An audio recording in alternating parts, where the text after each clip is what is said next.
I now have the honor of introducing you to Christy Turlington Burns. We're going to continue our conversation about advocacy here. Christy is a social entrepreneur, a model, and founder of Every Mother Counts. Please welcome Christy.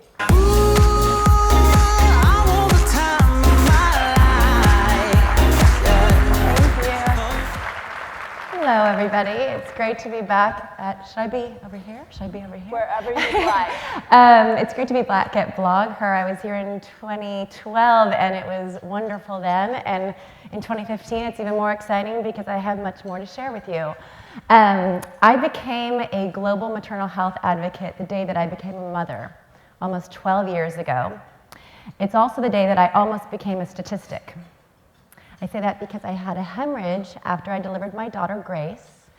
And if not for the competency of an incredible health team here in New York in a birthing center in a hospital, I may not be here today in front of you. After this experience, I learned that hundreds of thousands of girls and women die every year from complications related to pregnancy and childbirth. That information shocked me. As I'm sure it will you if you haven't heard that information.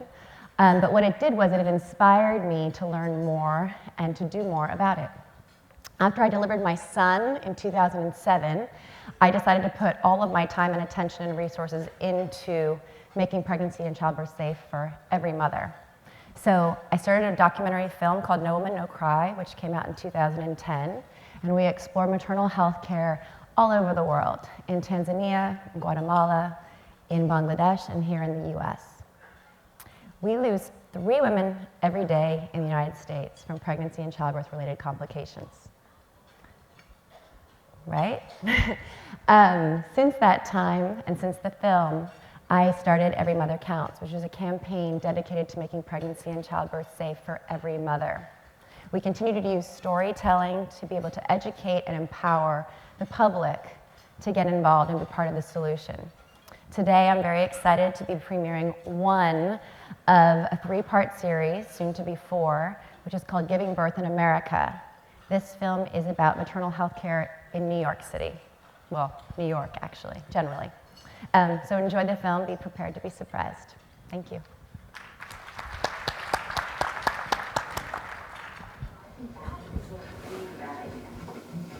What are you talking about?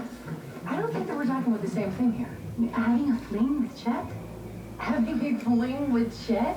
Are you crazy?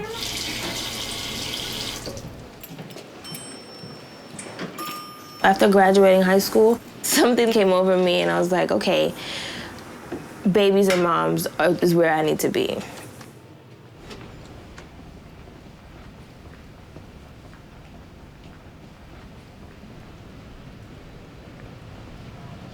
The women that go through pregnancy by themselves and not having someone there to support them, that's something that I'm afraid of, not being able to be there for someone that may really need the help.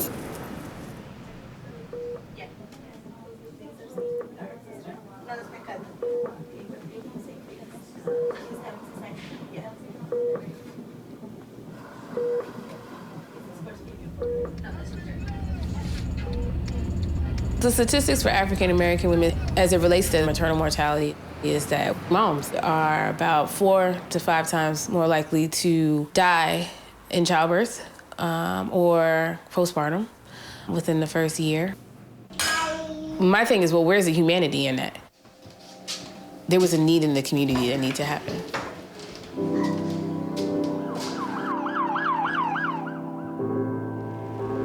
Getting care that you feel safe with, someone you can trust. This is the 3rd contraction I've had since you've been here? And I got here at what, 3:30? What time is it? It's 4:23. So you see, what did I say? I said 2 an hour or 3 an hour. Yeah, you have some time. Having worked in, corporate America and happened to be in Manhattan, it made me think, it really made me think. I was like, at the time I had private insurance and, the birth was covered. I was like, but what about women who don't have private insurance? Well, what about the people who never come out of Brooklyn? That played a huge role in me saying, okay, so how do I do this?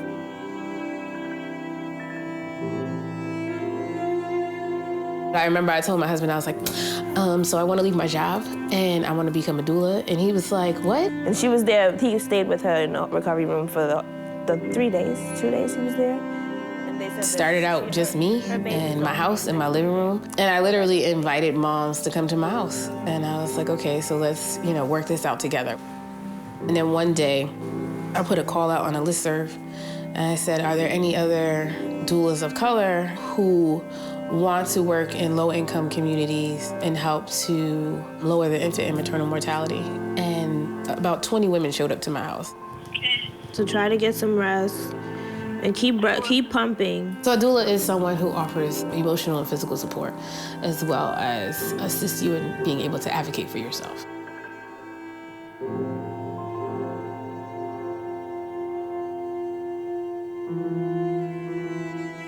My appointment is at 11 and he's not getting here till 4.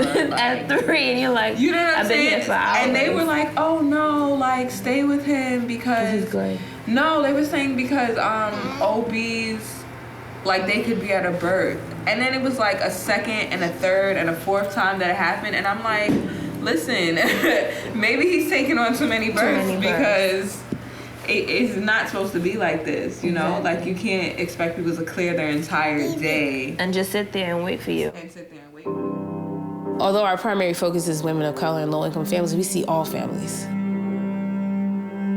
Doulas can't accept insurance. For the people who can pay, a portion of it would go to the moms who can't pay. Did you talk to her? Yeah, I texted her, but she didn't answer. Okay. Yes. So I'm giving you what I have.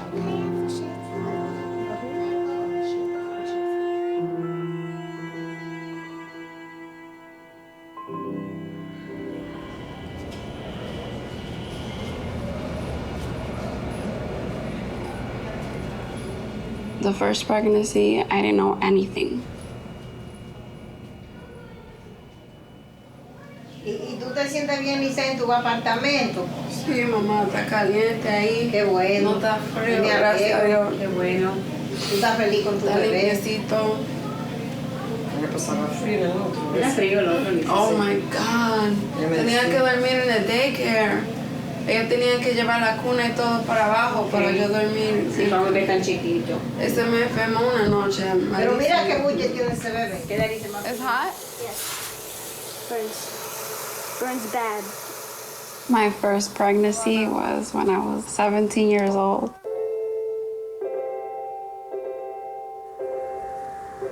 I was in between finishing high school and I ended up dropping out. My mom, she was yelling at me all the time, well, you should have done this, you should have done that. I got depressed and I had a C-section from all the stress. I ended up splitting with her dad. I shouldn't even tell you how to wash your hands. You're already big. You're gonna teach Luke how to wash his hands? Yes, I'm gonna teach him how to crawl away. And I'm waiting for a phone call from my daughter on Tango. Nothing yet. And just gotta organize the room. With the second pregnancy, because I was in an abusive relationship, his father didn't want me to get any prenatal care. He thought that would lead me into getting an abortion. And I just laughed. We see moms sometimes when they're like 37 weeks. And she's like, I just found out that, there's a doula and this is something that I need. Thinking that I'm gonna end up being depressed, like I was with my daughter, I started asking for support. What if I have to take some kind of medication that I can't breastfeed him? The hospital gave you that? Yeah, the hospital gave me this. It's for postpartum care. I'm most likely gonna read it because I like to go through everything.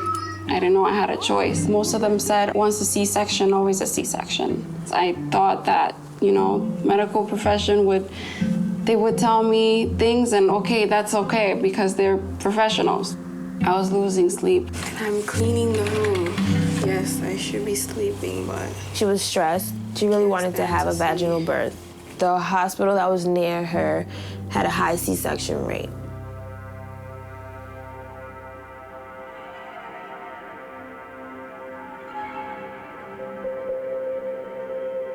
To sit there all day, to be seen for like 10 minutes, and leave and come out of this visit like, okay, so what just happened here? Which at the end of the day, they're like, I don't want to go through all of that, you know? I just want somewhere to feel safe. I don't fear him because he doesn't know where I'm at. He can't locate me. I didn't switch to another hospital. I just stuck with the hospital that was nearby where I live. And they wanted me to do so much just to switch. I already had enough to deal with. Good. So, are you having any itching? Not right now. All day, yeah. All day. It's my first time meeting him. I should have met him a long time ago for all the testing to follow up every week.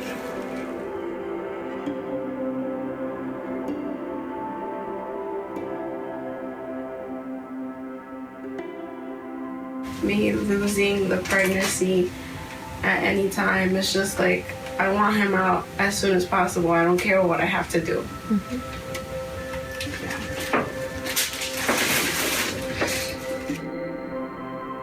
The reality is, you know, you were prepared for one thing and you think that that one thing's gonna happen and then something else happens. It's, you know, it throws you for a loop. So, do me a favor and just give me a brief recap on... When she was already in the hospital? Yeah, when she was already there. Okay. And she told me that you were... Called you. When she said you were on your way. So just give me, like, let me know what exactly would happen.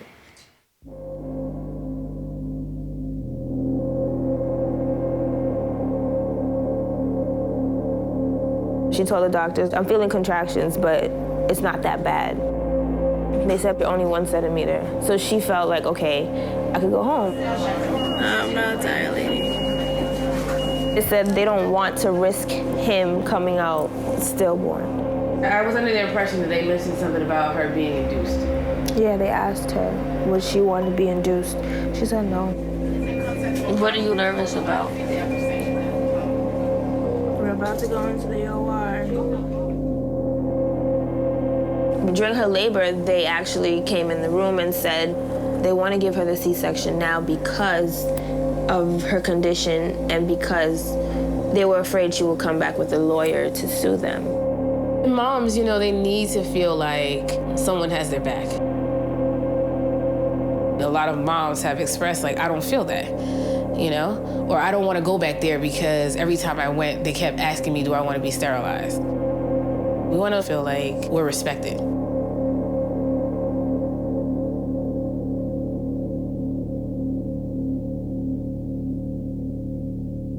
There's a name? Yeah, there's a name. What's his name? I just found out his name today. Okay.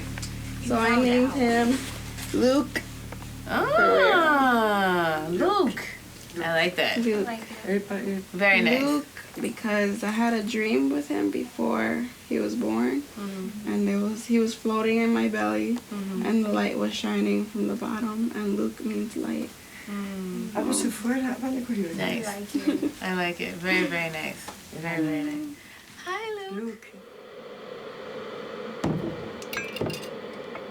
Being with Lizette made me realize, okay, if I wasn't there, how would it go? So just make sure that the notes that you essentially put together, make sure you put it in your weekly report. That she needs a postpartum doula. She does.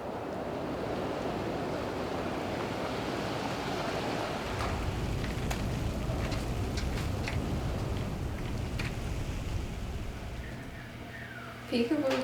Hey! What's going on? I thought you were gonna be at a meeting. I got a meeting early. Oh, okay. Good. It's so different seeing you now with no belly. Hi! How are you? I'm happy. Good. And where's the little guy at? He's like, I'm all bundled up. Aww. I'm not gonna wake you up. let him stay nice and cozy and warm where he is. You know, I feel like if you go into like a position of a doctor, you're a service provider. The way people are treated across the board in any kind of level of care is important. People need to know that, you know, somebody cares about them.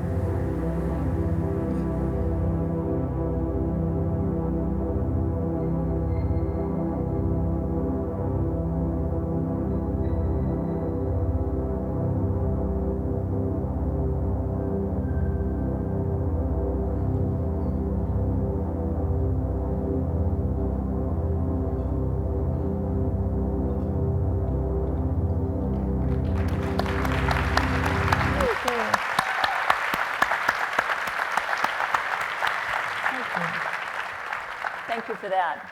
Thank you for bringing that story and those many stories to us. I'd like to, at this point, invite our panel out, our panel on maternal health. We have our moderator, Yasmin Hassan.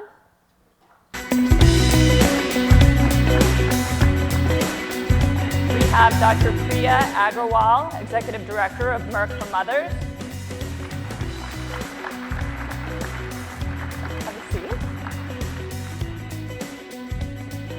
And we have Chanel Portia from Ancient Song Doula Services.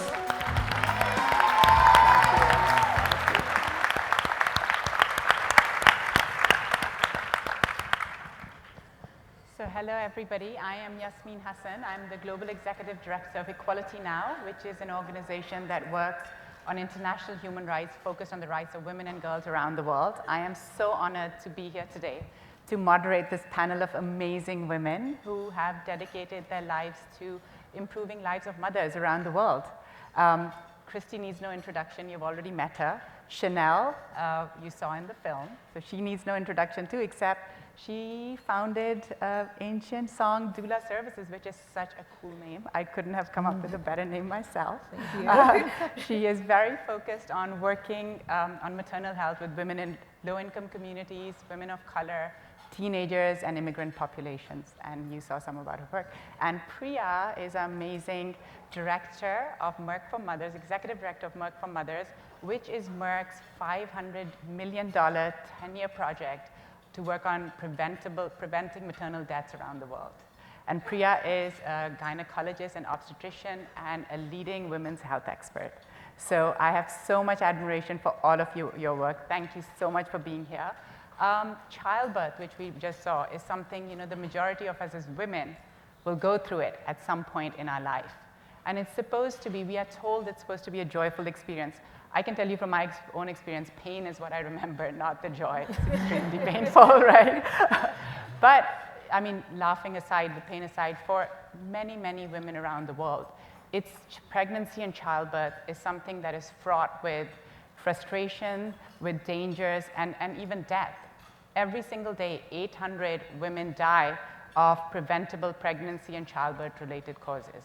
As Christy just mentioned, the United States, the maternal mortality rate is rising. It's the only developed country in the world where this rate is rising. It's a problem.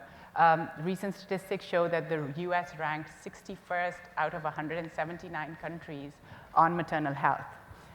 You know, the film that we just saw right now, it gives a really good illustration of the challenges that women face when they're pregnant, when they're in childbirth and after childbirth. So with that, I want to just turn to Christy to tell us a little bit about why did you decide to focus on the United States? Sure. When I made my first film 5 years ago, the US was a piece of it. I gave birth here in New York City in the United States. When I was learning about the global statistics, I learned about the US statistics, which have actually gotten much worse in the last 5 years. And it was a hard story to tell. It was the last piece of the film that I made because I kept saying, I'll get back to the US, I'll get back to the US. And it was just a more difficult, it was just hard to do in comparison to some of the other stories we were telling around the world and to sort of sum it all up in a nutshell. It's complicated. And why women are dying here when we have made so much progress in the last 100 years, for example, is frightening and surprising to most other countries who are sort of looking to the US as a leader. I thought now is important because as our organization has started to grow, we get a lot of people sharing their stories, women who are moved by the stories that they hear in the work that we're doing in Haiti and Uganda and India and Malawi. They hear these stories and they identify with pieces of those stories. Women who have had preeclampsia in the US, women in Haiti have preeclampsia and it's the leading cause of death there, yet there are no screenings, right? And there isn't enough prenatal care to be able to see signs of those conditions and then be able to deal with them at birth in the way that many of us in the United States do have. So it felt like there was enough interest and there were enough stories that we needed to come back to the US story, start to break it down for people. Yes, this is happening. Yes, we're ranked 61st. Yes, the numbers are getting worse. Yes, we're one of 8 countries that have a rising maternal mortality rate. But what does that mean? What does that mean for those of us who do have options or that do have access to care or that do have rights and understand our rights in terms of demanding quality services? What does that look like for us? And how do we engage people in that conversation, invite them to be part of the solution, and then create a dialogue that helps all of us have a better chance at surviving pregnancy? Okay, well, great. I mean, you talked about stories, and I want to turn to Chanel right now because you saw her in the film. She experiences this almost every day. She has helped many, many women around New York give birth. And Chanel, I would like to ask you to focus on some of the experiences that you have had, mainly those that illustrate the issues that women face in pregnancy and childbirth. Well, I can speak to one of the incidents that just recently happened this Thursday. I have a mom who came to us for services. She lives in the Bronx. She is from Colombia. And, you know, a hardworking family, beautiful 5-year-old daughter. Previous birth was very traumatic for her. She had a cesarean and was really adamant about not having a cesarean again. Excuse me. About not having a cesarean again. And, you know, they had already scheduled her for a cesarean at 37 weeks. You know, she would call me, ask me, what are my options? Do I need to do this? I said, no, you know, you can refuse anything that you want. You can go for a scheduled NST weekly so that they can monitor the baby, make sure everything's okay. Fine, she goes on Thursday, and they're like, we're keeping you. And it was presented to her in such a way where she felt like she had no other option. So she called me on the phone, and she put the phone on mute so that, you know, no one could hear.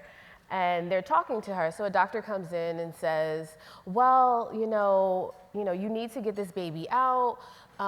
If you continue this, it could be a stillbirth. She was only maybe about 40 weeks now and 6 days.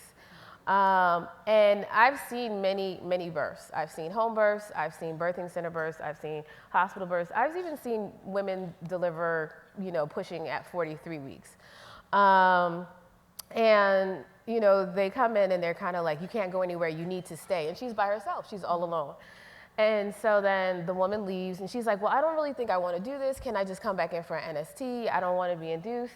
And so then the doctor leaves and then comes back with another doctor. Mm-hmm. And now it's a tag team event, right? Where the other doctor comes in and says, well, you know, you have 2 options and one option is not leaving. But just 2 seconds ago, they told her, we can't keep you, right? They said you can either get induced right now, or you can have a cesarean right now, but you're not leaving this hospital. And she's like, what? What do you mean I can't leave?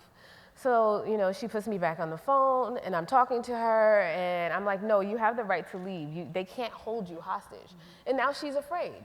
Because then they start talking about, well, if you leave and your baby stops moving, what are you gonna do? There's no medical equipment at home. So they're putting this basis of fear into her so that they can have the outcome that they want. Not really coming to her in such a way where it's very humane and saying, listen, these are your choices. These are your options. We can do this, this, and this. And then allowing her to make a decision on her own. But it's kind of like this coercion where you're, and this happens every day, you know, forcing someone into a situation that they don't want to be in, you know, and this is regardless of color. But what I tend to notice is that With low-income women of color, it happens more often than not. African-American women and Hispanic Latino women have some of the highest cesarean rates. Why is that? Is it because all of a sudden now we don't know how to birth babies? So, you know, we have to start thinking about the approach to care, you know what I mean? I personally am a mom who had a previous cesarean due to preeclampsia. My first birth was a home birth, and it was wonderful. And due to the preeclampsia, you know, the hospital setting was there. It was made readily available for me, and I you know, used my options that I had. And then with my last pregnancy, I had a VBAC at home, you know, but also knowing what options I had. And it's important for an individual to feel like they have options, to know that they have choices. Because then when you feel that way, then it's easier for you to navigate, you know, in any setting that you're in. So, yeah. Absolutely. Priya, do you want to weigh in on this? You're a doctor. We just heard doctors don't give people options. I would also like you to,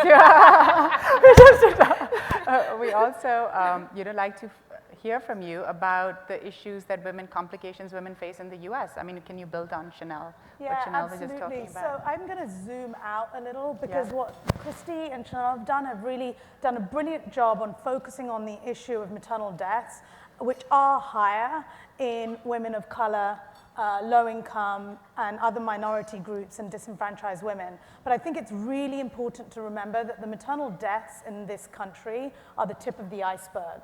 So for every death that's happening in this country, there are 60 women that are experiencing what we call a near miss. So they experience a severe childbirth complication that is not managed appropriately, and they're saved by a whisker of their life. And then these women are the ones that have long-term consequences, PTSD, etc. And the reason I bring this up is this issue of maternal health and the problems in the US are not only an issue in women of color.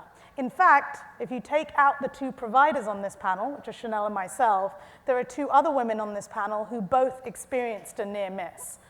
And I'm sure you both had pretty good access to healthcare. It's the same with 7 senior executives at Merck. They have also experienced a near miss. So I bring that to the fore because what you're bringing up, Chanel, is an issue that we are all facing.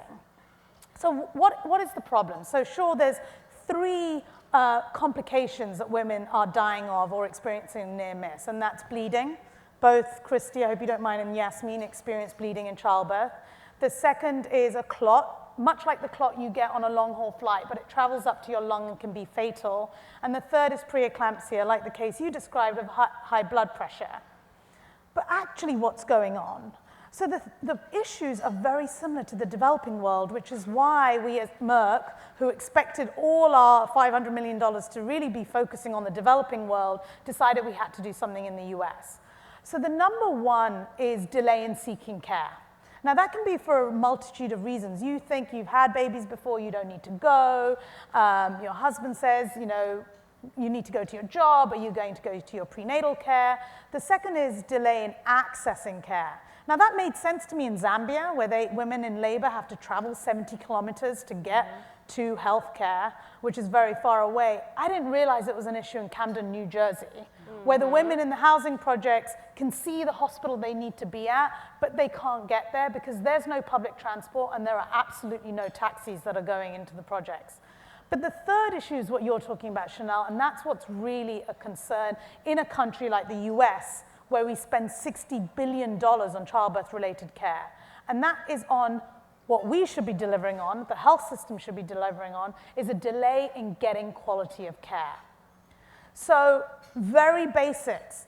A heart attack has a standard protocol. You go to a hospital, you have a heart attack, everyone knows what they're doing. That is not the case for those 3 obstetric emergencies. Depending on which doctor you see and which hospital, you'll get completely different care. We need to make sure there are standard protocols and a code blue for the obstetric emergencies that affect women like we have for a heart attack. The second is chronic diseases. So women have hypertension, obesity, diabetes on the rise. 1 in 5 women that will deliver this year will have diabetes and obesity.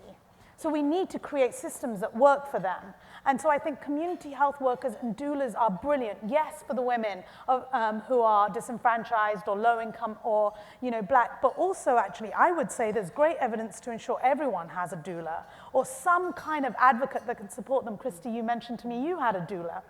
So I think these issues span. What's happening in Africa is very similar to the US, but there are some things that absolutely should not be happening here. So we have programs very much focused on ensuring every hospital has a protocol for those obstetric emergencies. And I think that's why it's so important for us to share our stories, because the women that are experiencing the near miss, they're part of this bizarre secret society. They don't blame the healthcare system because we're in the US. Surely we have a great healthcare system. These women blame themselves. It must have been something I did or I didn't do. So I would build on what both of you had said. I think everyone needs to share their stories. You can help them share their stories beyond their community, but we have serious sort of basic things that we need to be fixing in the US before we move on. Yes, from sharing the stories, it comes to who our audience is. The best sharer of stories that I could think of, they're right here. So keeping in mind that we have an audience of bloggers, an audience that can reach far and wide, that can influence not only opinion, but also policy, I would like to put this question to each of you to answer briefly, maybe in 1 minute or 1.5 minutes each. What is your call to action? What do you think this particular audience can do for your cause? Should we start with you, Chanel? Yeah. So I think that you all here control a lot of the visual of how we birth in America and how we see ourselves as birthing. I believe that a lot of the issues that happen in birthing would not happen if we have conversations about pregnancy prior to becoming pregnant. There is a lot of information about how not to be pregnant, don't get pregnant, but there's no information that happens, well, what happens, what do I do when I become pregnant? I think that is up to you all to provide that information. Make a space where families, women and families can go and they can access culturally relevant care and information that speaks to them, that they can understand. That is plain and simple. It doesn't need to be fluffy, it just needs to be straight to the point. That you do have options and your options are abundant. And I think that once people know that they have those options and it can vibrate with them and they can see themselves in someone else that looks like them, that can identify with the issues that are going on in their communities, whether it be something rural or you live in an urban environment, I think that that is very, very powerful. And it can change the way women see themselves in birthing in the US. And I would say the trailer for this film and the rest of the films that will be coming out as part of the Giving Birth in America series is available to you on the Blog Her website. So please share that trailer and then also join our community at everymothercounts.org. We are trying to build this community of people who are not only educated and understand what their options are and what's happening around the world, but also have a story to contribute. So we invite you to share your stories there. And then also as the film develops and as we roll out the campaign that will go with it at the end of the year, I hope that you'll also use your voices to be able to get more attention around this series. The other films will be looking at giving birth in Montana, giving birth in Florida, and giving birth in the District of Columbia, our nation's capital.